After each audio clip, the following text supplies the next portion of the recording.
அலைக்கும் வரஹ்மத்துல்லாஹி வபரகாத்துஹு. நீங்கள் இணைந்திருப்பது பாதுபியன் ஊடக குழுவினரால் தொகுத்து வழங்கப்படும் வாராந்த பாடசாலை செய்தி அறிக்கையுடன். செய்தி ஆசிரியர் ஷீமா ரம்சீன். செய்திகளை வாசிக்கும் நான் ஷம்ராஜி ஃப்ரீ. விரிவான செய்திகளுக்குள் நுழையும் முன்பதாக முதலில் இன்றைய நாளுக்கான தலைப்புச் செய்திகள். நடைபெற்று முடிந்த கிளீன் ஸ்ரீலங்கா வேலை திட்டம். பாடசாலையினால் செல்லவிருக்கும் 2025 கல்வியாண்டின் மாணவர்களுக்கான கல்வி சுற்றுலா. 2024 ஆண்டின் காபோத சாதாரண தர பரீட்சை பெறுபேறுகள் வெளியாகியுள்ளன. நடைபெற்று முடிந்த மாணவ தலைவர்கள் மற்றும் ஊடகக்குழு மாணவர்களுக்கான வழிகாட்டல் பயிற்சி முகாம். புதிய மாணவ தலைவர்களுக்கான நேர்முக பரீட்சைகள் ஆரம்பம். தொடர்பான விரிவான செய்திகள்.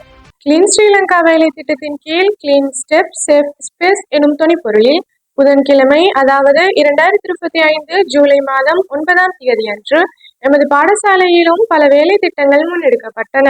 அதன் அடிப்படையில் முதல் கட்டமாக சிறப்பு காலை கூட்டம் ஒன்று இடம்பெற்றதுடன் அதனைத் தொடர்ந்து டெங்கு, சிக்கன் குன்யா நோய்கள் பரவுவதை தடுப்பதற்கு மக்களை விழிப்புணர்வூட்டும் வகையில் அதிபர், ஆசிரியர்கள், மாணவர்கள் மற்றும் பாடசாலை அபிவிருத்தி சங்க உறுப்பினர்கள் இணைந்து வீதி ஊர்வலம் ஒன்றும் செல்லப்பட்டது.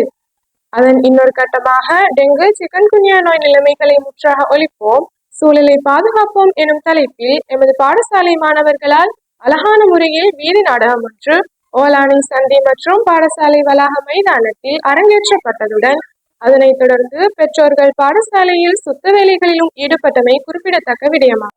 2025 கல்வியாண்டிற்கான கல்வி சுற்றுலா ஜூலை மாதம் 17ஆம் தேதி அன்று வியாழக்கிழமை தரம் 6 தொடக்கம் 11 வரையான மாணவர்கள் மஹியங்கனை நோக்கி பயணித்து அங்கிருந்து காத்தாங்குடி செல்வதற்கு திட்டமிடப்பட்டுள்ளது சிறப்புக்குரிய விடயமாகும். 2024 ஆண்டுக்கான காபோத சாதாரண தர பரீட்சை பெறுபேறுகள் கடந்த 2025 7ஆம் மாதம் 11ஆம் தேதி வெளிவந்தன.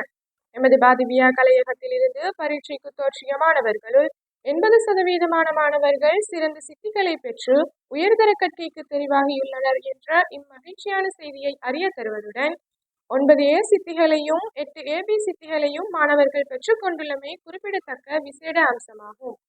நஜ்மா கமால் 9A சித்திகளையும், இல்மா இக்பால், ஹப்சா நலீம் ஆகியோர் 8AB சித்திகளையும், அரிஃபா ஃபஹ்மி 6A சித்திகளையும், 5A சித்திகளை ஹப்சா நயீம், ஆத்திஃப் பிசுல் ஹாஃபி ஆகியோரும் பெற்றுத்தந்து எமது பாடசாலைக்கு பெருமை சேர்த்துள்ளனர்.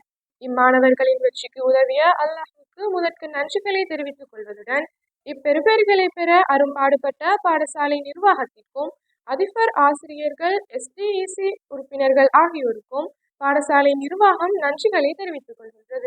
எமது பாடசாலையில் நேற்று நடைபெற்ற மாணவ தலைவர்கள் மற்றும் ஊடகக்குழு மாணவர்களுக்கான தலைமைத்துவ வழிகாட்டல் பயிற்சி முகாம் ஒன்று சிறப்பாக நடைபெற்றது.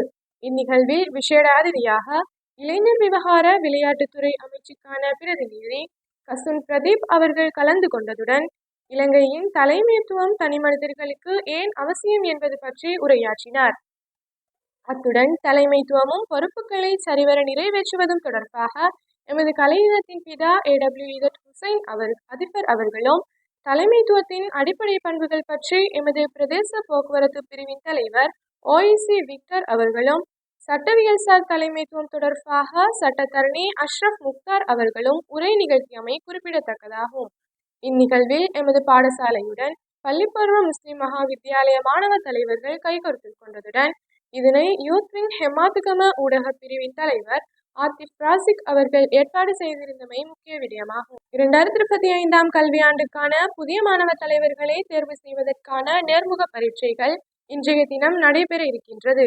எனவே நேர்முக பரீட்சைகளுக்கு விண்ணப்பித்திருக்கின்ற மாணவர்கள் 9 மணியிலிருந்து அவர்களுக்கான நேர்முக பரீட்சைகள் நடைபெறும் என்பதை பாடசாலை ஒழுக்காற்றுக்குழு தெரிவித்துக் கொள்கின்றது.